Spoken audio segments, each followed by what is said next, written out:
Huwag masyadong malapit, baka mahuli tayo ni Madam Doktor. Napapangiti ako tuwing naiisip ko ang linyang iyon. Hindi dahil nakakatawa ito, kundi dahil sa paraan ng pag-uyam nito ay nagiging pananggalan din. Isang paalala na may hangganan sa bawat lapit. Ulan ang malumanay na tumatapat sa bubong.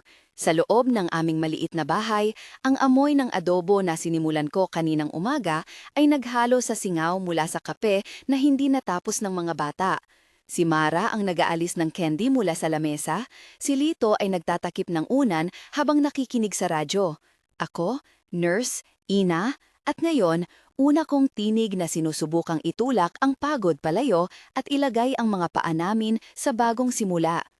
Ako si Raquel, nakatayong may suot na scrub noon, isang kamay palaging may bakanteng oras para sa mga pasyente, pero sa likod ng pagpapagaling sa ospital, nagiinit ang ulo ko sa mga bilogo ng gastusin sa bahay. Nagmamay-ari kami ng maliit na sari-sari store at nagsiserve din ako ng lunch packs sa mga katrabaho kapag kulang sila sa oras. Mga simpleng bagay na unti-unti naming itinayo ni Mike habang siya ay nasa abroad.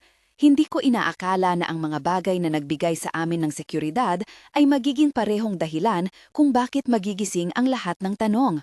Kung makikinig ka hanggang sa dulo, sana mag-subscribe ka at ilike ito. Ang tawag ay dumating isang dahon ng gabi, may liwanag ng gumagamit ng cellphone sa lamesa, isang numero na hindi ko kilala. Akala ko delivery lang, pero ang boses sa kabilang linya ay mahinahon, may pag-alinlangan. Ma'am, parang may hindi malinaw sa padala ni Sir Mike, sabi ng boses. Hindi niya sinabing masama, hindi raw masama, kundi parang may papeles na hindi tugma. Pinahawak sa akin ang puso ko ng bigla. Tinapik ni Mara ang braso ko, nagtataka, at ang ulan ay parang mas tumitindi, tumutunog sa takip ng tambak na bariles sa labas. Ganito ang nangyayari kapag ang pera ay nagiging mensahe. Iba-iba ang mga titik, iba-iba ang mga panalan, at may mga pagkakataon na ang isang slip ng remittance ay may sinasabing hindi mo inaasahan. Hindi ko kailanman inisip na ang bukas na sobre na may regular na padala ay magiging isang pinto papunta sa tanong. Inilapag ko ang kutsara at hinawakan ang manipis na papel. Ang parehong mga kamay na nagbigay ng gamot sa ibang tao ngayon nanginginig. May resibo, may pangalan na hindi ko kilala. Hindi ito eksaherado na pag-aakusa, ito ay simpleng katotohanan na nakalagay sa isang maliit na piraso ng papel. Hindi ako tumayo at hindi ako sumigaw. Umupo lang ako at pinanood ang mga anak na hindi nakaalam sa bigat ng letra. Si Mara na may dalang stuffed toy ay nagtatanong ng kalmadong bata, "Mama, may problema ba?" Ang tanong niya ay parang maliit na florera sa gitna ng buhangin, mas simple at mas matibay kaysa sa mga pangyayari. Napulitang ngumiti ako at sinabing, "Wala anak, kailangan lang natin pag-usapan mamaya." Pero alam ko na habang pinapawi ko ang dila ng mga salita, may mga sigaw sa loob ng dibdib ko. Umaapaw ang utak ko ng mga praktikal na tanong. Magkano ang natira sa account? Paano ko hahatiin ang gastusin para sa pagbabayad sa eskwela, kuryente at renta? Ano ang gagawin ko kung hindi na dumating ang padala? Mga tanong na hindi mapagpakinawa ng luha, kundi ng mga lapis at papel. Kinuha ko ang ledger namin, ang lumang notebook na puno ng haligi ng gastusin at kita na unti-unti kong nasilayan sa mga gabi ng pagbabalanse. Sinimulan kong bilangin ulit ang buwan ng bayarin, itinakda ang pinakamahalagang kailangan at tinapik ang mga bilog sa mga bagay na maaaring bawasan. Ang pagiging nurse ay nagturo sa akin kung paano huminga sa gitna ng krisis at ang pagiging ina ay nagtuturo na kailangang kumilos at hindi lang umasa sa pag-asa. Sa susunod na linggo, nag-shift ako ng dagdag, extra night duty kapag may kakulangan ng staff at mga early morning para maghanda ng lunch packs. Nagsimula rin kaming magbenta ng mas maraming canned goods, sabon at instant noodles sa sari-sari para may dagdag na cash flow.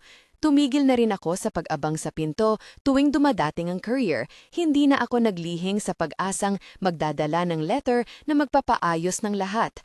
Ang pagbabago ay hindi madali. May mga gabing umuuwi akong pagod, ang paa ko ay masakit, at ang ulo ko ay puno ng listahan. Pero may kakaibang kalayaan sa pag-ako ng responsibilidad na iyon. Hindi nakaasa, gumagawa. Doon pumasok si Ruben sa kwento namin. Walang pompang pagpasok, hindi isang bayani na may cape, kundi isang tao na may mga palma ng kamay na mahina ngunit marunong magtrabaho. Siya ang biyenan ko, ang ama ni Mike, at noong una, siya'y isang regular na bisita lang. May dalang gulay, minsan puto, at laging may ngiti na hindi nagmamaliw. Hindi ko agad inakala na ang taong madalas magtagal sa kusina kasama namin ay magiging isang hindi inaasahang sandigan. Palagi siyang tahimik, ngunit sa mga oras na may problema kami, siya ang tahimik na kumakatok sa pintuan, inaalok ang kanyang mga kamay para tumulong. Minsan, nagdala siya ng termos na puno ng kape at umupo lang sa lamesa habang pinapakinggan ako na nagbibilang ng mga resibo.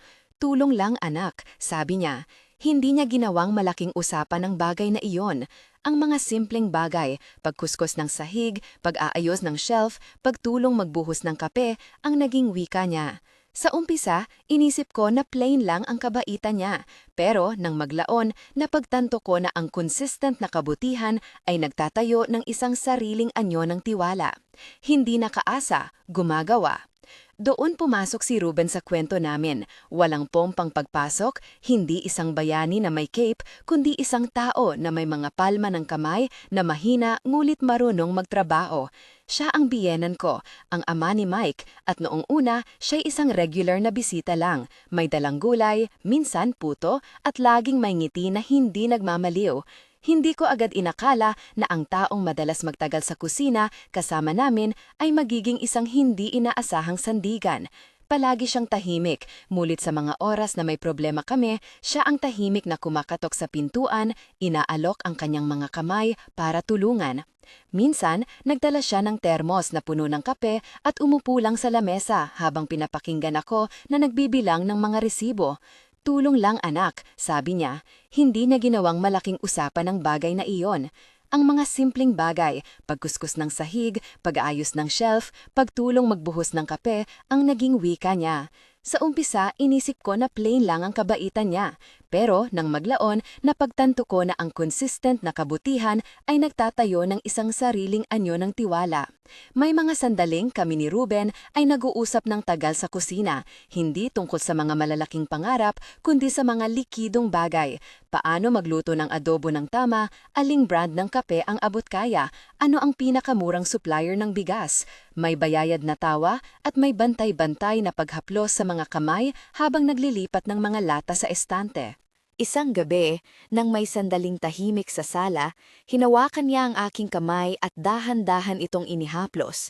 Hindi halik, hindi pang-akit, kundi isang pag-aalaga na nagmumula sa pagod at pagmamalasahit. "Huwag masyadong malapit," natatawang sabi ko, dahil mabilis siyang napapasalamat sa biro ko. "Baka mahuli tayo sa ward," dagdag ko, at kami ay sabay na natawa.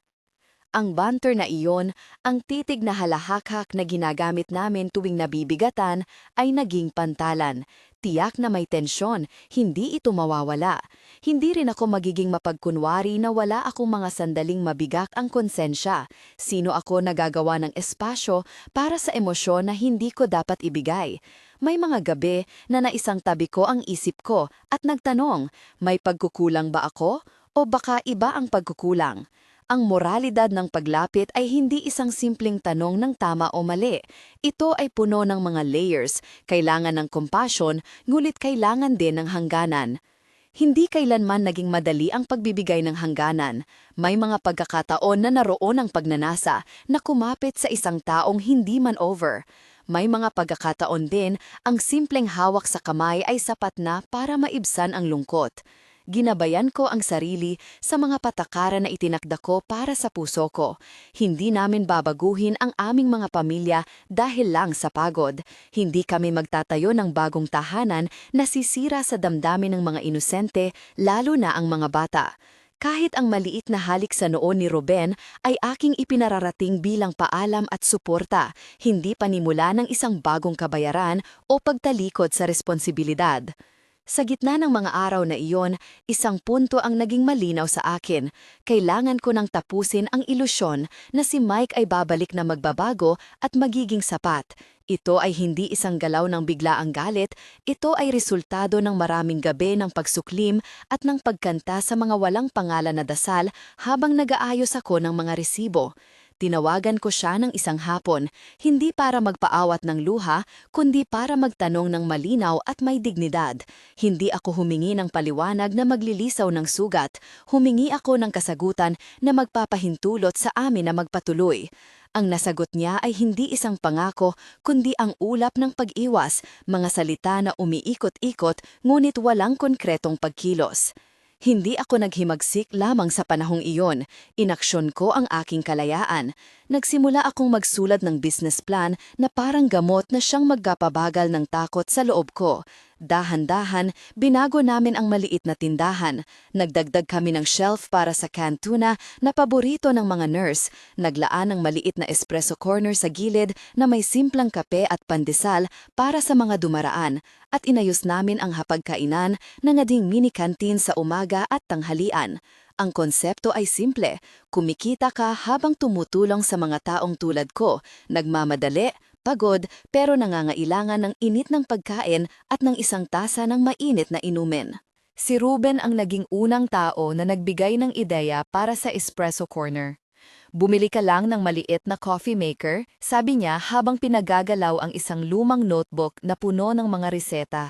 Maliliit lang ang puhunan pero pwede mong ilagay sa gilid para sa mga kasamahan mo sa ospital. Tumawa ako sa simpleng practicality niya. Sa una, akala ko biro lang, pero nakita ko agad ang posibilidad. Isang maliit na nook saan pwede magpahinga ang isang nurse bago pumasok sa gabi. Isang lugar na hindi nangangailangan ng maraming oras para maghanda ng pagkain, mga ready-to-go lunch packs at isang mainit na tasa ng kape. Ang pagninegosyo ay nagbigay sa akin ng bagong uri ng therapy. Hindi ito parang sermon na biglang nagbabago ng puso. Ito ay mabagal na proseso ng pagbabalik-balik, ng pag-aaral, kung ano ang benta, kung paano magbilang ng tama, at kung paano ngumiti sa customer kahit na may lungkot sa kilikili. Napagtanto ko na ang healing ay hindi laging nangyayari sa mga malalaking pangyayari. Ito ay nakikita sa bawat resibo na naitatama, sa bawat lunch pack na naipapadala ng maaga, at sa bawat ulam na naibibigay ko ng may pagmamalasakit. May mga araw na ang buong baryo ay umaasa sa maliit naming tindahan. Si Lola, na matagal ng tapat na customer, ay palaging may dalang maliit na limos o mga paninim para sa amin. Huwag mong kalimutan na uminom ng kape bago ka pumasok, madalas niyang sabihin may pag-aalala. Minsan, siya rin ang nagsilbing payo, hindi sa malalalim na salita, kundi sa simpleng presensya niya habang kumakain ng pandesal at nakikinig sa aming mga plano. Nakakatuwa at nakakalungkot na sa sobrang dami ng suporta mula sa mga kapitbahay, nalilimutan ng iba kung gaano kadali ang magmalasakit. Habang dumarami ang customers, dumarami rin ang mga sandaling kami ni Ruben ay nagkakaroon ng tahimik na pag-uusap tungkol sa buhay. Anak, papagalang tawag niya, huwag mong malimutan na may hangganan din ang lahat. Mahalaga ang pagtatayo ng tindahan pero huwag mong hayaang maging dahilan ito ng pagkalito sa puso mo. Pinapakinggan ko ang payo niya at tinatanggap ito bilang bahagi ng proseso. Ang respeto niya sa akin at sa aking pagiging ina ay lalo pang naging dahilan para mas mapanatili ko ang aking pundasyon. May mga gabi din na bumabalik ang alaala ng tawag at ng resibo na nagsimula ng lahat. Hindi nawawala ang sakit ng pagtataksil, hindi ko babaguhin ang katotohanan na may bahagi ng buhay ko na nasira. Subalit, sa halip na magtaka sa tanong na bakit nangyari iyon, pinili kong magtanong kung paano ko susunggin ang susunod na araw. Ang pag-asa ay hindi isang malaking thunderbolt, ito ay maliit na ilaw na nakasilip sa pagitan ng mga kusina at istante ng tindahan at ako ay unti-unti nang natutulong sundan iyon. Isang gabi, nagbuhos ng malakas na ulan habang ako'y naglalagay ng mga lunchpacks sa tindahan. Ang ilaw sa kanto ay pumipintig at may naglalakad na tao na nagbasa ng resibo habang nakatayo sa labas. Pumasok si Ruben, basang-basa ang buhok pero may dalang plastik na supot na puno ng gulay. May dala ako, sabi niya nang nakangiti at agad akong naantig. Sa gitna ng pagod, may tao na darating para magdala ng pagkaing hindi hinihingi. Maliit lang, pero ang kilos na iyon ay isang reminder, may kasamang gawa ang pag-ibig. Ngunit hindi mawawala ang mga tanong. Sa loob ko, may lugar pa rin na nag-aabang ng balita mula kay Mike. Hindi ako nangihimasok sa kanyang buhay, ngunit may mga papeles at alala na kailangang ayusin. Tinapos ko ang tawag ko sa kanya ng may kalmadong boses. Mike, hindi na ako maghihintay ng hindi malinaw. Hahanapin namin ang paraan namin dito. Hindi ko hiniling ang pag-uwi niya. Hiniling ko ang katapatan, isang simpleng bagay na hindi niya maibigay sa oras na iyon. Pagkatapos ng tawag, umupo ako at humigop ng kape na ginawa ni Ruben. Mainit, mabango at may lasa ng pagsisikap. Ang pagputol sa ilusyon ay hindi agad nagdala ng kapanatagan. May mga gabi na nawawala ako sa pagtulog at napapaisip kung tama ba ang ginawa ko. Pero tuwing bumabalik ako sa tindahan, tuwing nakikita ko ang mga estudyante na bumibili ng tinapay para sa kanilang exam o ang mga nurse na pumapara para kumuha ng lunch pack bago mag-duty, ay may kakaibang lakas na nagpupuno sa akin. Ang security na dati ay mula sa malayong pag-asa ay napalitan ng maliit na katiyakan. Ang tindahan, ang kape, ang trabaho. Ito ay hindi katumbas ng kapritsyo. Ito ay gawa. Isang umaga, habang naglilinis ako ng counter, napansin ko ang mukha ni Ruben. Mga guhit ng pagod sa palibot ng kanyang mga mata, isang kulay na nakukurap sa ilalim ng balat niya na hindi ko nakikita noon. Ikaw ba? Lalo ka ng pagod? Tanong ko, may pag-aalala. Tumango siya, ngunit sinabing may okay lang. May halong malikot na ngiti na nagtatangkang magpatahimik ng katanungan ko. Hindi ako nagpapadanga agad sa panganga. Alam ko, marahil ay nararamdaman lang niya ang age at pagod. Ngunit, ang isang gut feeling ng ina at ng isang nurse ay mahigpit. Napansin ko rin na nahihirapan siyang maglakad ng mabilis at may ilang beses na napapahinto siya para huminga ng malalim. Nagpasya akong mag-alok na sabihan ang health center na magpa-check up lamang, walang dapat ikahiya, sabi ko sa sarili ko. Sandali lang nurse, baka mahuli tayo sa ward, biro ko sa kanya habang sinasabi ang planong iyon. Natawa siya at pumayag, ngunit may isang bagay na nagbabad sa likod ng kanyang mata, isang kahinahunan na hindi ko ma-interpret agad. Hindi ako nagbigay diin, ipinangako ko sa sarili na aalamin ang susunod na hakbang ng may kahinahunan at paggalang. Nag-book kami ng appointment sa isang klinika sa labas ng bayan para sa simpleng check-up. Hindi ko gustong magpadalos-dalo sa pag-iisip pero hindi ko rin gustong ipagwalang bahala. May mga sandali na ang pagiging nurse ay hindi lang profesyon. Ito ay tawag na magbigay ng proteksyon kahit sa mga hindi mo inaasahang mata. Si Ruben, sa kabila ng lahat, ay tumangkilik sa pag-aalaga na iyon, hindi dahil sumusuko siya sa kahinaan, kundi dahil alam niyang may taong naninindigan sa kanya. Habang hinihintay namin ang araw ng appointment, nagpatuloy ang aming mga gawain sa tindahan. Ang espresso corner ay unti-unting nagkakaroon ng mga regular, mga nurse na may mabilisang ngiti, mga estudyante at ilang kapitbahay. May mga bagong idea na sinusulat ko sa maliit na notebook tuwing may libre, at si Ruben ay lagi sa tabi para magbigay ng puna o tumulong magsukat ng baka ng supply. Sa likod ng lahat ng ito ay may isang tahimik na takot na hindi nawawala. Paano kung may mas seryosong bagay? Ngunit kasabay ng takot ay may mas malakas na paniniwala na magagawa naming harapin ang anumang ibigay ng buhay, hindi nag-iisa. Isang gabi, habang naglilinis kami ng upuan at naglalagay ng mga table na o sa labas para sa umaga, napatingin ako kay Ruben. Nakita ko ang isang linya sa kanyang kamay, mga marka ng panahon. Inabot ko ang kamay niya, pinisil ng dahan-dahan. "Kumusta ka, kuya?" Tanong ko nang may pag-aalala na nakaiyak ng hindi halata. Tumingin siya sa akin ng matagal, at sa kanyang mga mata ay may something na hindi biro. "Ayos lang," sagot niya, ngunit halata sa boses na may pinaglalaban siyang emosyon. Hindi ko na alam kung dapat ba akong maging mas magprosige o hayaan lang ang mga bagay na tumakbo. May bahagi sa akin na handang tumulong sa kanya, sa anumang paraan, figuring out supplies, scheduling, at pagiging kasama kapag kailangan. May iba namang bahagi na nagsasabing mag-ingat, maglagay ng hangganan, at protektahan ang sarili at ang mga bata. Ang buhay ay madalas na isang serye ng pagpipilian na hindi malinaw ang sagot. Sa mga araw na iyon, natutunan kong ang pinakamahalaga ay gawin ang tama, hindi ang pinakamadali at hindi ang pinakasensasyonal. At sa harap ng lahat ng ito, laging bumabalik ang linyang iyon. Huwag masyadong malapit, baka mahuli tayo ni Madam Doctor. Isang maliit na biro, pero puno ng kahulugan. Isa itong paalala na sa hamon ng paglubog at pag-angat, may dapat manatiling pribado at may dapat manatiling tapat. Ngunit pati na rin iyon ay hindi sapat na gabay sa tuwing ang puso ay natataranta. Kailangan din ng tapang na igalang ang sarili, tapang na magtakda ng limitasyon, at tapang na tanggapin na ang pag-ibig ay maaari ring magbago ng anyo. Sa malambot na liwanag ng gabi, habang ang ulan ay humina at ang mga ilaw sa kalye ay kumikislap, nahanap ko ang sarili ko na nagtatanong hindi kung sino ang mananalo o sino ang natalo, kundi kung paano ko aalagaan ang aking mga anak at itutuloy ang buhay namin. Ang negosyo ay lumalago ng paunti-unti, may bagong mga kwit ng pag-asa. Ngunit may isang bagay na nakabaon pa rin sa dibdib ko. Ang kwentong ito ay hindi natatapos sa simpleng pag-aayos ng tindahan. May mga pagbabago pa na darating, kalakasan at pagsubok na hindi pa namin nasusukat.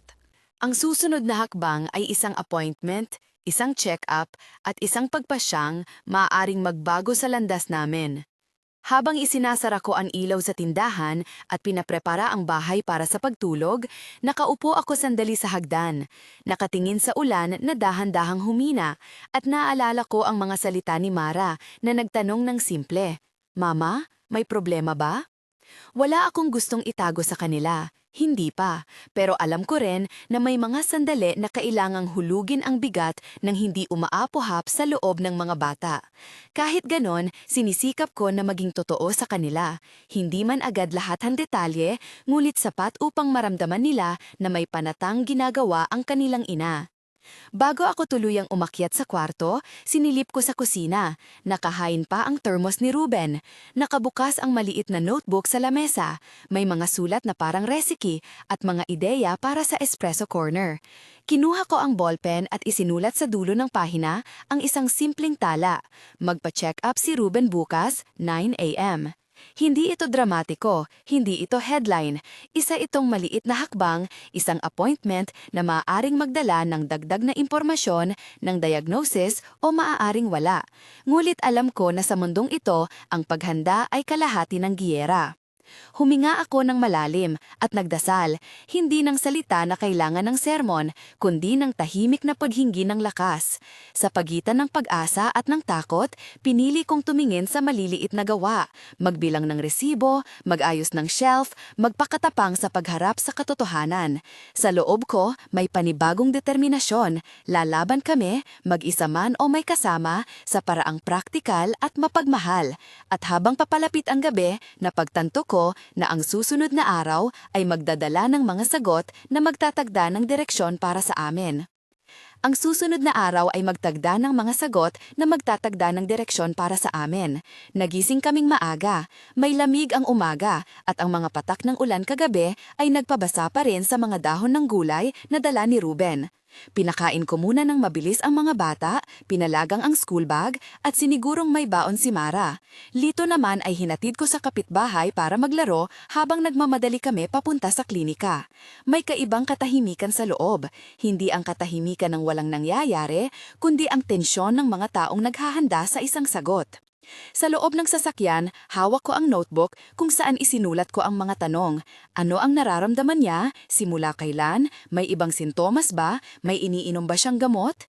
Nag-iisang lapis lang ang hawak ko. May halong kaba at praktikalidad ang bawat marka. Si Ruben ay nakatingin sa bintana. Ang buhok niya basa pa rin, mga mata na parang umuusong humihila ng lakas. Hindi niya ginawang malaki ang mga bagay. Ang pagkilos niya ay simple at tahimik, parang ang bawat gawain ay panalangin. Ang klinika ay maliit lang, may mga poster tungkol sa malnutrition at tamang paghugas ng kamay. Nakaupo kami sa waiting area at tilang napinid ang mundo sa loob ng 5 metro. May tunog lang ng oras na umuusad at ang mga papapabentang tsinelas sa labas. Tinawag ang pangalan niya. Pumasok kami sa maliit na kwarto na may puting kortina at isang maliit na hulma ng komportable. Ang doktor ay mahinahon at hindi nagsimulang magpaniwala sa aking mga haka-haka. Pinakinggan niya ang kwento namin, mula sa pagod na paglalakad ni Ruben, sa pagkapagod na madaling bumabalik, hanggang sa mga simpleng paghinga na mukha niyang hindi niya pinansin. Nagpa-ultrasound kami, nagpadala ng dugo at may mga paunang larawan na ipinakita. Hindi ko maikubli ang ginawang pag-iisip sa mukha ko. Ang isip ng isang nurse ay gumagana ng mabilis at nagbibilang ng posibilidad. Pero sa oras na sinabi ng doktor ang salita na may suspect na mas at kailangan pa ng mas detalyadong pagsusuri, hindi na siya simpleng salita, naging isang pinto. Hinawakan ko ang kamay ni Ruben ng mas mahigpit. Kakayanin natin, bulong ko sa kanya. Hindi dahil sigurado ako, kundi dahil kailangan kong magmukhang matatag para sa isang taong matagal nang lumaki sa harap ko. Lumipas ang isang linggo ng mga test at follow-up. Isinali namin ang mga resulta sa ospital sa referral para sa mas malalim na pagsusuri. Nagpa-CT scan siya. Nagpunta kami sa kani-kanilang shift at sinubukang ituloy ang buhay.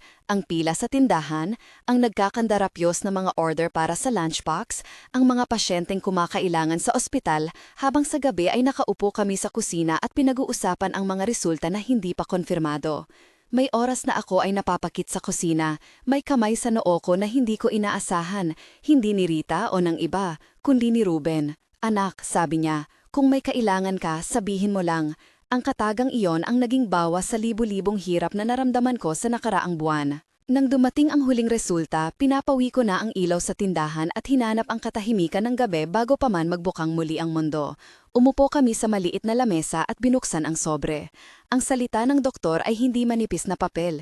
Ito ay mabigat at malinaw, malignant, stage na hindi maliit at kailangan ng diskusyon sa mga opsyon sa paggamot. Umigting ang tunog ng loob ko, ang isang medyo hiyang-hiyang paghinga, isang pagyurak ng mga planong hindi pa natatapos.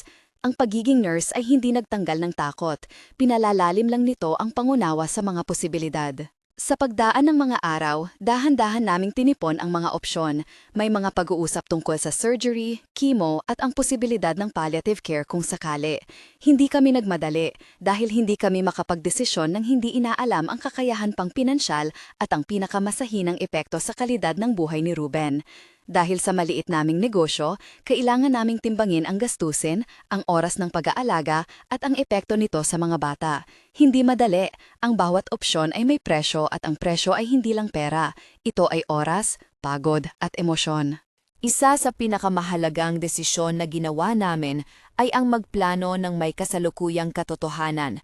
Piliin ni Ruben at ako ang treatment approach na magbibigay daan para manatili siya sa bahay hanggat maaari. Hindi lamang dahil sa presyo, kundi dahil naniniwala kami na ang dignidad niya ay nasa mga simpleng sandali. Paghawak sa mainit na tasa ng kape, pagtulong magbalot ng lunch pack, pag-usap sa mga bata sa kusina. Naghanap kami ng doktor na tumutok sa holistic na pag-aalaga, isang taong hindi lamang mag-uusap ng mga numero, kundi ng kalidad ng mga araw.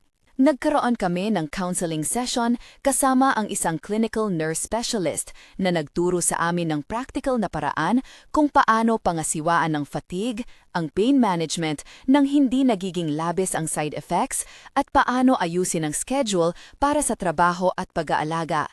Nag-apply kami ng mga community health services at nagtanong sa lokal na pastor kung may maipapahiram na mga volunteer para tumulong. Nang lumikha kami ng plan, may kakaibang bigat na nawala, hindi dahil nawalan ng sakit, kundi dahil alam namin kung paano harapin ito ng magkasama. Ang unang buwan ng treatment ay parang bagong phase sa buhay namin. May mga araw na magaan at may mga araw na napakabigat. Si Ruben ay hindi nagbago sa ugali, nanatiling tahimik, mapagbigay at palaging may maliit na bagay na iniiwan sa talahanayan. Isang resepe, isang paalala, isang maliit na piraso ng papel na may mga ideya para sa espresso corner. Ako naman ay nag-adjust sa schedule. Day shift sa ospital, pagtulog ng mahigpit para maging alerto sa gabi, at sa gitna nito ay pag-aalaga sa kanya at pag-aayos ng tindahan. Nag-iwan ako ng listahan ng mga gamot at mga oras para sa mga volunteer. Tinuruan ko rin ang mga kapitbahay at si Lola kung paano magbigay ng simpleng first aid at alarm signs na dapat bantayan. May mga sandaling napapadalas ang pag-iyak ko. Hindi ko itinatagong iyon. Pumipigil ako sa harap ng mga bata, ngunit kapag natutulog na nila, nagpapahinga ako sa labas at nagbubulong. May ilang gabi na si Ruben ay hindi makatulog, naglalakad sa bakuran, nag-aalala sa mga bagay na maliit, ang kaisipan niya ay hindi malayo sa pagpaplano para sa amin. Kung hindi man ako dito, sabi niya ng isang gabi, gawin mo na lang ang espresso corner. Huwag kang matakot mag-iba. Tiningan ko siya at napansin ang mga guhit ng pagod sa mukha niya, mga marka ng taong naglaan ng buong buhay sa isang anak na malayo, sa pag-asa na maibibigay ang lahat. Hindi namin inisip ang dramatikong paglayo, wala ring malalakas na eksena. Ang sakit ay hindi isang palabas. Dumating ito ng sunod-sunod, may mga araw na mas mahina siya, nagkakaroon ng nausea o ang pagod ay mas matindi. May mga araw naman na siya ay nakakakita ng munting kasiyahan, tumatawa ng mahina kapag may naihandang paboritong pandesal. Pinahahalagahan namin ang mga sandaling iyon ng lumilipas na normal, at sa mga sandaling iyon, mas lalo kong naunawaan kung bakit ginawa namin ang desisyon na panatilihin ang kanyang dignidad sa bahay, dahil ang huling bahagi ng buhay ay karugtong ng lahat ng maliliit na kilos ng pag-ibig. Ang trabaho ko sa ospital ay naging mas mahirap. May mga pasyenteng nangangailangan ng buong atensyon at minsan ako ay napipilitang pumili sa pagitan ng dalawang obligasyon. May ilang beses na umuurong ang loob ko sa mga shift na hindi ako makakatulog at pag-uwi ko ay may mga hindi pa natapos na gawain sa tindahan at may bisita sa bahay na nangangailangan ng pagkain. Ngunit sa kabilang banda, ang ospital ang nagturo sa akin ng maraming bagay tungkol sa pag-aalaga. Paano kontrolin ang sakit ng maayos, paano magbigay ng simple pero epektibong comfort measures, at paano makipag-usap ng totoo sa pamilya. Ginamit ko ang mga iyon sa sariling tahanan, hindi bilang eksperimento, kundi bilang pangangalaga. Habang tumatagal, nakita kami ng maliit na milagro na hindi nakasalalay sa gamot, ang komunidad. May mga kapitbahay na nag-aalok ng libreng oras para magluto, may mga kaopisina na nagdadala ng sobra nilang ulam, at si Lola ay palaging may daladalang tsokolate para sa mga bata. Isang beses, may grupo ng kababaihan mula sa simbahan ang nag-organize ng isang schedule para sa amin. Ang isa ay tutulong maglinis, ang isa naman ay magbabantay sa mga bata kapag kailangan kong pumunta sa ospital para sa chemo. Ang mga simpleng pagkilos na iyon ay nagbigay sa amin ng dagdag na hangganan upang huminga. May bahagi ng aming pag-aalaga na puno ng mga ritual, ang paglalagay ng mainit na komot sa tuwing malamig, ang pag-aayos ng paboritong plato ni Ruben upang maging hawa siyang kumain, ang pagbibigay ng maliliit na masahe sa paa kapag namamaga. Nakita ko kung paano nagiging mas mahina ang katawan niya nung lumalakas ang ugnayan namin sa pamamagitan ng pagbibigay ng atensyon sa detalyen na kapapawi. Minsan, sa mga sandaling iyon, may banayad na halahak, isang biro tungkol sa kape, at naiisip ko na lahat ng ito ay parang unang panahon ng aming friendship, banal sa paraan na hindi natin pinaghawawakan ng maraming salita. Habang dumaan ang buwan, napansin ko rin ang paminsan-minsang pagdududa. Hindi sinasadya. May mga gabi na napapaisip ako, tama ba ang mga desisyon namin? May mga oras na naisip ko kung dapat ba kaming magsimulang mag-ipon ng mas seryosong pondo para sa end-of-life expenses o kung dapat ko bang patuloy na itutulak ang expansion ng tindahan. Ang pagiging practical ay minsang masakit. Kailangan mong harapin ang posibilidad na mawawala ang isang mahal sa buhay habang sinusubukan mong panatilihin ang kinabukasan ng mga bata. Isang gabi na tila hindi mapakali si Ruben, lumapit siya sa akin sa sala at hinawakan ang kamay ko.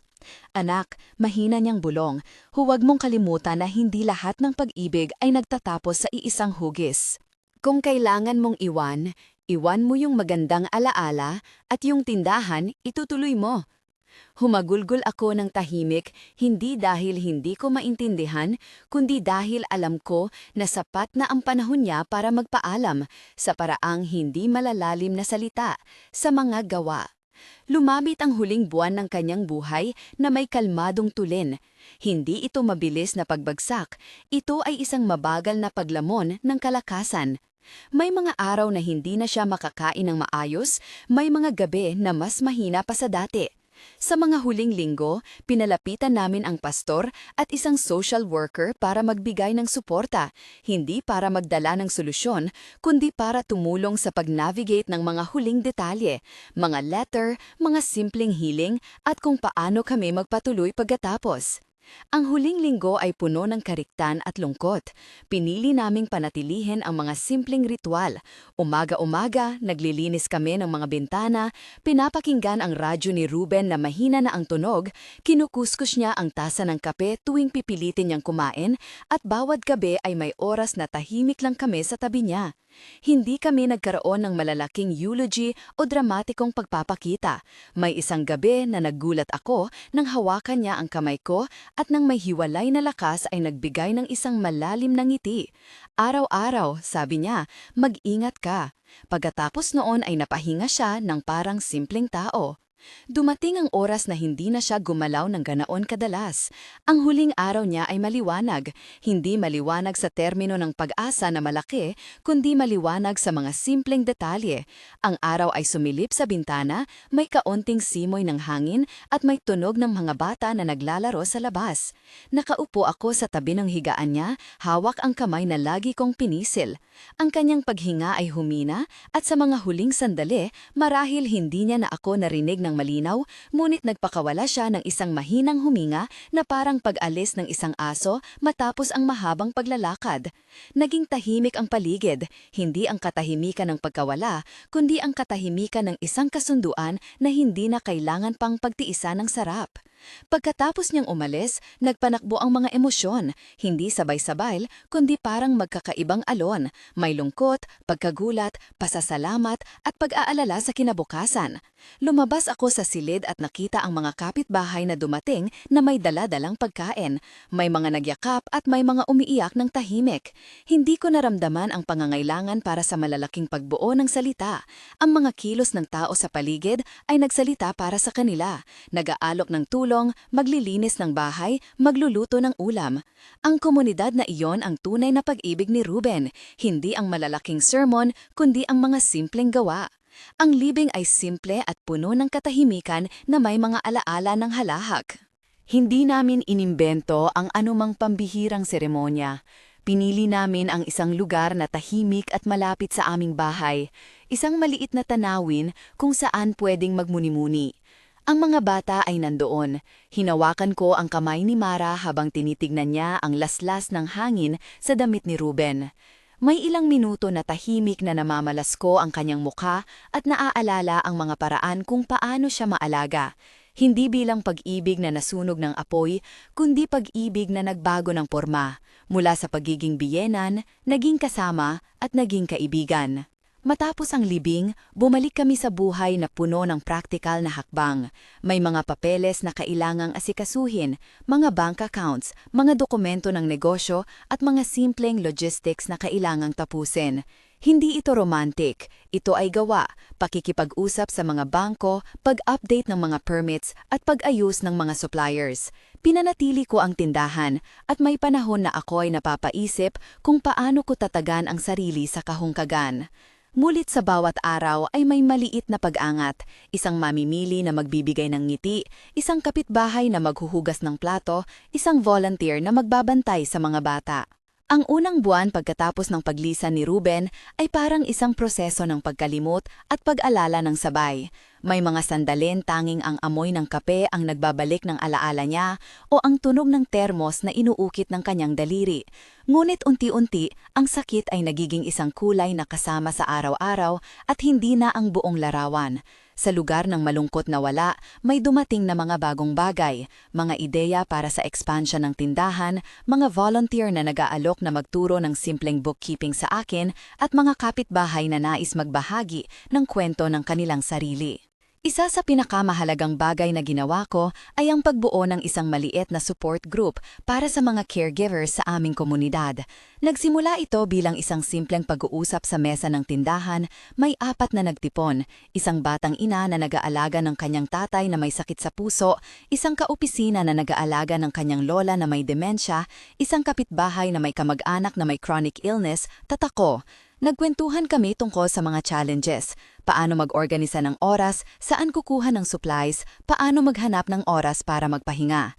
Napagtanto namin na marami kaming pare-parehong karanasan at konting ideya lang ang kailangan para makabuo ng pagbabago. Mula sa munting diskusyon na iyon, nagkaroon kami ng maliit na programa. 2 beses sa isang buwan, may libreng session sa aming kantin kung saan kami nagbabahagi ng practical na tips, paano mag-budget para sa gamot, paano mag-prepare ng mga easy-to-eat meals, at paano mag-setup ng basic care routines. Nag-imbita ako ng isang social worker at isang nutritionalist para magbigay ng simpleng workshop. Hindi ito isang simbahan na may sermon, ito ay isang mesa ng mga practical na aksyon at magkakaibigan na nagkakasundo na hindi sila nag-iisa. Ang support group na iyon ay unti-unting lumaki. May mga youth volunteers na tumulong sa logistics, may isang teacher na nag-alok ng reading time para sa mga bata ng caregivers habang may meeting, at may isang kapitbahay na si Lola na palaging ready magbigay ng mainit na pandesal. Sa mga sessions, may mga taong nagbahagi ng kakilakilabot na kwento, mga gabi na hindi sila nakakatulog, mga araw na pinipigilan nila ang sarili na sumigaw sa pagod, at sa simpleng pagsasalaysay, may nangyayaring paghilom. Hindi kami nagmamayabang na lahat ay solusyon. Ang aming layunin ay magbigay ng praktikal na suporta at kaalaman na magpapagaan ng araw-araw. Sa tindahan, sinimulan namin ang expansion plan ni Ruben, ang Espresso Corner. Dahan-dahan, nag-ipon kami ng maliit na pondo. Nag-utos kami ng basic coffee maker, bumili ng maliit na grinder, at nagpaayos ng isang maliit na shelf para sa mga baked goods na inihahain ng kapitbahay. Nilagyan namin ng maliit na sign ang pintuan, espresso at bahagi ng komunidad. Ang sign na iyon ay hindi isang billboard. Ito ay paalala ng isang pangakong ginawa ni Ruben. Ang tindahan ay dapat maging lugar kung saan pwedeng huminga ang mga pagod. Ang Espresso Corner ay hindi naging overnight success. May mga araw na wala kaming benta, may mga araw na puno ang upuan at may taong naghahanap ng tahimik na sulok para magmuni-muni. Minsan, may nurse na dumaan at nagsabing, "Salamat, kailangan ko ng kape at ng kaunting usapan." Doon ko nakita kung paano gumagana ang maliit na negosyo bilang therapy. Ang mga taong nagkaka-tours ay hindi nagbabalik dahil sa produkto lang, kundi dahil sa presensya ng lugar, isang lugar na bumitaw sa pagpipigil at nagbibigay ng pahinga. Dahil sa karanasan ko bilang nurse, sinama ko ang isang maliit na corner na may impormasyon tungkol sa caregiving, flyers na may tips sa medication reminders, mga numero ng local health services at schedule ng aming support group. Nilagyan ko rin ng suggestion box kung saan pwedeng maglagay ang mga tao ng kanilang mga concern o kwento. Minsan, may piraso ng papel na may simpleng salita, "Salamat, nakahinga ako dito." Ang mga maliit na comment na iyon ang nagpapatunay na ang gawa ni Ruben ay nagpatuloy. Hindi sa katawan siya, kundi sa ideya niya na ang lugar ay para sa lahat. Sa pagdaan ng panahon, nagsimula rin akong mag-mentor ng mga bagong nurse sa ospital. Hindi para magyabang, kundi dahil naramdaman ko na ang aking karanasan ay may halaga. Nagbahagi ako ng practical tips tungkol sa time management, self-care, at paano mag-set ng limitasyon nang hindi nawawala ang compassion. Ang mga sessions na iyon ay hindi lecture. Ito ay usapan sa kape. At sa bawat kwentong aking ibinahagi, may ilang nagtataka kung paano ko nagawa ang transition mula sa pagiging nasaktan tungo sa pagiging gumagabay. Ang pag-mentor ay naging bahagi ng paghilom. Hindi ito nangangahulugang nawala na lahat ng sakit. Ito ay pagbibigay ng bagong direksyon sa natitirang lakas. Sa tuwing may trainee na lumalapit at nagsasabing na i-apply ko ang sinabi mo, may kakaibang saya na pumapasok sa dibdib ko. Isang pakiramdam na ang pangalan ni Ruben ay hindi mawawala. Nabubuhay siya sa mga gawa at sa mga ideyang kanyang iniwan. Sa personal na buhay, hindi mawawala ang mga pagdating ng mga araw na malungkot. May mga sandali na umuuwi ako sa gabi at nakikita ang bakanting upuan sa kusina. Ang mga bata ay may sariling paraan ng paglipat. Si Mara ay nagiging mapagmalasakit sa pagluluto at si Lito ay mas madaldal sa paaralan. Halos parang sinusubukan ilang punan ang katahimikan. Tinuruan ko silang magsulat ng maliit na liham kay Ruben at isinama namin ang mga iyon sa isang maliit na kahon na ilalagay namin sa isang espesyal na lugar. Ang mga liham na iyon ay simple. "Miss na kita, Lolo. Salamat sa kape. Ma'am, happy birthday pa rin." Ang mga salita nila ang naging panibagong pahina sa ating kwento. Lumipas ang mga taon at ang tindahan ay unti-unting naging kilala, hindi dahil sa malaking benta, kundi dahil sa dami ng mga taong dumadayo para sa mainit na pagkain at para sa isang lugar na magpahinga. Nagkaroon kami ng mga regular, isang pangkat ng mga nurse na dumadaan tuwing madaling araw, isang grupo ng mga estudyante na nag-aaral para sa exam, at isang lola na lagi agad nag-uusap sa akin tungkol sa buhay. Ang maliit na coffee corner ay naging maliit na sentro ng kwento at buhay. Sa isang pagkakataon, may isang batang nurse ang dumating sa tindahan at napailing. Sabi ng isang kaibigan ko na dito daw ako dapat magpahinga, sabi niya. Umupo siya at umorder ng kape. Nagkutuban kami ng usapan tungkol sa kung paano siya nag-aalaga ng kanyang ina na may sakit. Nagbahagi ako ng mga simpleng tips, paano mag-set ng schedule para sa gamot, paano maghanap ng volunteer para tumulong, at paano maglaan ng oras para sa sarili. Pagkatapos ng pag-uusap, napatingin siya sa akin at nagtanong, paano mo nagawa to? Pagbangon. Natahimik ako at sinagot, hindi ito ginawa overnight, gawa-gawa lang, isa-isang hakbang, at may mga tao na tutulong sa'yo. Nang maglaon, nakita ko ang mga bunga ng gawa ni Ruben sa iba, mga munting pagbabago sa mga buhay na pinayuhan namin, mga bagong community initiatives, at mga negosyo na nagsimula ng ganoon ganito yung espresso corner sa ibang barangay. Hindi nila alam na si Ruben ang inspirasyon sa panimulang ideya. Hindi namin kailangan ipaalam iyon. Ang mahalaga ay ang pag-asa na umuusbong at ang mga gawa na hindi humihingi ng malalaking reward. Sa pagtahak ko sa bagong yugto ng buhay, napagtanto ko na ang legacy ay hindi lamang material. Ang notebook ni Ruben, ang maliit na piraso ng papel na puno ng mga rekado at simpleng recipe, ay naging simula ng ilang proyektong pangkomunidad. Pinagkalooban ko ang maliit na notebook sa support group para gawing training material. Paano mag-bake ng pandesal, paano maghanda ng simple at masustansyang ulam para sa mga care recipients, at mga resipe ng coffee blends na hindi magastos. Ang mga simpleng bagay na iyon ay naging tulong sa ibang pamilya na gustong magsimula ng maliit na negosyo. Hindi mawawala ang mga tanong, ano ang magiging hitsura ng buhay pagkalipas ng 10 taon? Ano ang magiging kinabukasan ng mga anak? Ang mga tanong na iyon ay hindi agad nasasagot, pero may mga praktikal na hakbang na maaari mong gawin. Magplano ng budget, maglaan ng emergency fund kahit maliit lang, magdala ng legal na payo kung kinakailangan, at mag-organisa ng community network ng volunteers. Ito ang mga bagay na ako mismo ay ginawa. Nag-open kami ng maliit na savings account para sa magkabilang bata, nagkaroon ng listahan ng mga contact ng mga health services at volunteer groups, at nagsimula ng regular na savings para sa repair at expansion ng tindahan. Sa tuwing naiisip ko ang simula ng lahat, ang tawag na nagbukas ng isang pinto, ang sobre na nagbigay ng maraming tanong, at ang simpleng biro namin ni Ruben tungkol sa ward, napapangiti ako. Ang buhay ay puno ng mga hangganan at walang malinaw na sagot sa kung ano ang tama o mali sa lahat ng oras. Ngunit may mga kasanayan at prinsipyo na makakatulong. Huwag matakot magtakda ng hangganan, maglaan ng oras para magplano, humingi ng tulong at gumawa ng maliit at concrete na hakbang araw-araw. Bakit ko sinasabi ito? Dahil maraming tao ang nasa parehong posisyon, nag-aalaga, naghahanap ng paraan para kumita at nasasaktan ng mga personal na paghihirap. Kung may isang aral na nakuha ko sa lahat ng ito ay ang kahalagahan ng pagiging praktikal na mahabaghin. Ang compassion na walang planong praktikal ay madaling maubos. Ang pagiging praktikal na malamig ay nagiiwan ng puso na uhaw.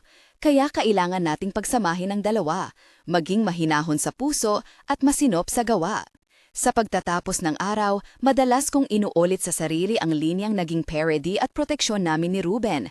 Huwag masyadong malapit, baka mahuli tayo ni Madam Doctor. Ang biro na iyon ay may dalang kalikutan ngulit naglalarawan din ng hangganan. May mga bagay na kailangang panatilihing pribado para hindi masira ang buhay ng iba. May mga sandali na dapat igalang ang espasyo ng isa't isa. Ngunit, higit sa lahat, natuto akong ang lapit na may hangganan ay hindi nagpapahina ng pagmamahal. Ito ang paraan ng pagmamahal na responsable at maingat. Ngayon, habang pinaplano namin ang isang maliit na memorial sa tindahan tuwing anibersaryo ni Ruben, napapangiti ako sa mga alaala at sa nakita kong pagbabago sa komunidad. Ang espresso corner na minsang maliit na panaginip lang ay naging maliit na tahanan para sa marami. Ang support group na nagsimula sa isang mesa ng tindahan ay naging isang regular na lakbayin para sa mga caregivers. At ang mga aral na natutunan ko tungkol sa pag-iba ng pag-ibig, sa pagiging praktikal at sa pagtanggap ng tulong ay patuloy kong ibinabahagi sa iba. Kung naantig ka ng kwento namin at marunong magbahagi ng suporta o karanasan, i-share ito at mag-comment ng may empatiya sa ibaba. Kung ikaw ay nasa pag-aalaga ngayon at nais ng kasama, tingnan ang impormasyon sa description para sa aming support sessions at community resources.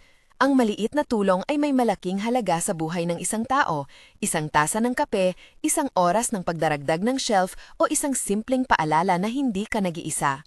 Sa huling salita, alalahanin ang dalawang bagay na natutunan ko sa sandaling iyon nang buksan ang sobre. Una, ang pera at padala ay maaaring magsabi ng maraming bagay, ngunit hindi nito kailangang magdikta ng halaga mo. At pangalawa, ang pag-ibig ay maaaring magbago ng anyo mula sa pagiging asawa tungo sa pagiging biyenan, katuwang sa negosyo, kaibigan sa kusina o isang halimbawa ng pagbibigay ng dignidad sa huling yugto. Huwag masyadong malapit sa mga bagay na pwedeng masaktam ka ng labis, magbigay ng hangganan na may respeto. At kung may darating man na bagong lapit na puno ng kabutihan, tanggapin ito ng may maingat na puso dahil may mga taong dumarating hindi para palitan ang nakaraan kundi para tulungan kang magtayo ng bago. Maraming salamat sa pakikinig. Kung may kilala kang nangangailangan ng suporta sa pag-aalaga, i-share ang video na ito. Sana maging paalala ito na sa gitna ng sakit at pagkawala, may mga gawa, komunidad at munting inisyatiba na magpapagaan sa ating mga puso. Huwag masyadong malapit, baka mahuli tayo ni Madam Doctor. At kung mahuli man, sana mahuli tayo na may mga kamay na handang tumulong.